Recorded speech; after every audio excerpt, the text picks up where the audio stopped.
السلام عليكم saaxiibayaal kulanti wacan oo wanaagsan ku soo dhawaada qaybtii 10aad ee sheekooyinkii qosolka badnaa ee kaftankii Bisle ama Bisle Jokes waxay inoo maleysay sheekadii reer bariga iyo reer banaadiriga sheekada xigta wax walba way og yihiin maxaa loo yiri dadka ku baxa warqadaha kafaalaha ama sponsorka iyo kuwa waraqaha qaxootiga UN-ka waxa la marsiyaa waraysi waagii hore CIA-du waa ku soo dhaxdhuuman jirtay oo lama ogeyn dadkana waxay weydiin jireen su'aalo aan meeshaba oolin waagii dambe waa ka gudbeen qarsoodi oo qofkii dhoof loo xareeya waxay lahaayeen maalin u gaar ah oo ay wareystaan Soomaalida dhan waa qalbi ku dambiile markii la yiraahdo CIA baad u balansan tahay waa ka naxayaan nin baa dhoof loo xareeyay magaalada Qaahira ee dalka Masar markii ay CIA-du wareysanaysay su'aalihii ay weydiiyeen waxa ku jirtay information Soomaaliya ma naga siin kartaa waa loo fasiray waxa lagu yiri xog bay ka rabaan in aad Soomaaliya ka siiso intuu yaabay buu yiri oo maxaa loo lahaa Mareykanku wax walba waa og yihiin hadii CIA-da aniga xog iga rabto sheekada xigta tuugaas oo walaalkii iga weyn nin tuug ah baa suuqa dhexdiisa lagu qabtay asagoo fal dambiyeed ku jira xoogaa waa la garaacay kadib baa la yiri maxaad maalin kasta halkaan wax uga hadaa waa meel dhowr mar oo wax ka haday inuu inkaro buu rabay wuxuu yiri tuugaas oo walaalkii iga weyn nalama kala yaqaan aad baan isku egnahay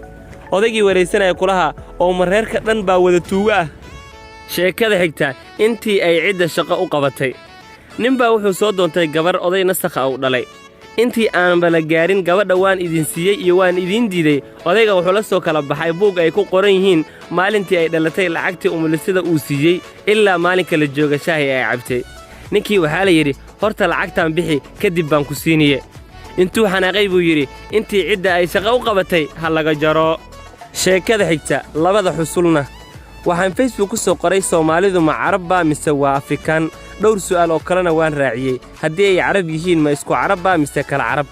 qofba si buu uga faaloonayay mid ka mid ah dadka faalooyinka dhibsaday oo Carab inuu yahay aaminsan baa yiri anagu waxaan nahay Carab la hubo sababtoo ah laba jilib oo annaga baa Sacuudiga yaal mid ciyaalka xaafadda baa soo booday kulaha labada xusulna ma Bahrayn bay idin yaalaan sheekada xigta goormeed isiiseen mid Soomaali ah oo Sacuudiga taariib ku galay baa waxa qabtay qolihii tarxiilka waxay dhaheen haati ciqaama away ciqaamadaadii yani sharcigaadii kulaha goormeed isiiseen ciqaamada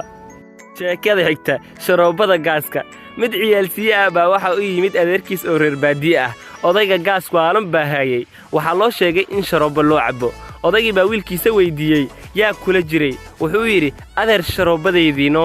yani xaaskayga odayga baa yiri adeerkeen aan ka kabade sheekada xigta ma wada qaadi karo nin aad u tabaryar baa guursaday naag aad u buuran oo miisaanka culus ah islaantii buu dhanna u gadin waayay tabaryari darteed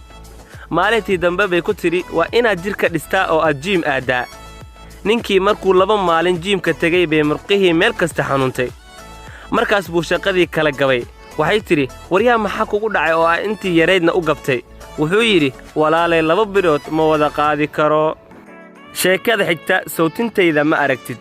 qoraagu wuxuu leeyahay nin saaxiibkeeya oo la yiraahdo Cabdiqaadir Axmed Oday iyo anigoo mooto wada saaran magaalada Hyderabad ee dalka India baa waxaana istaajiyay traffic ciidamada nabadgelyada wadooyinka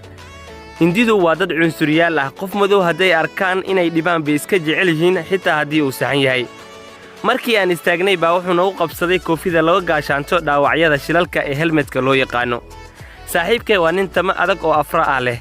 intuu askarigii gacanta ka qabtay oo madaxa u saaray buu yiri sawtintayda ma aragtid siday u adag tahay helmet uma baahni askarigii intuu qosol la dhacay buu yiri baxa ciyaal suuqiin baa tihiina sheekada xigta maadaama aan dulli ahay mid ciyaalka xaafadda ah baa mid kale oo ciyaal gobol ah intay is afdhaafeen ku yiri qabiilkayga baad sheegataa mana tihid kii ciyaalka xaafadda kulaha qabiilkaada ma sheegtee maadaama aan dulli ahay dadka baa imoodo inaan qabiilkaada ahay sheekada xigta maasha Allah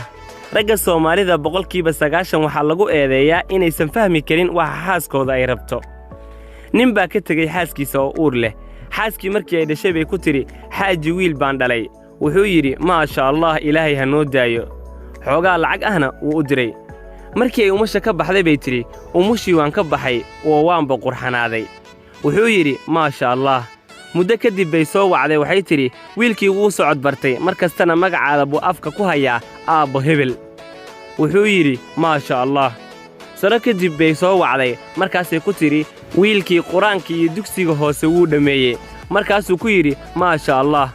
muddo sannad ah markii aysan soo wicin buu yaabay markaasuu qaraabadii waraystay halkii iyada wici lahaa waxaana loo sheegay qofta inay wiil yar oo ciyaalka xaafadda ah ku qabsatay intuu xanaaqay buu wacay markaasuu cay iyo dagaal hanjabaad intaba iskugu daray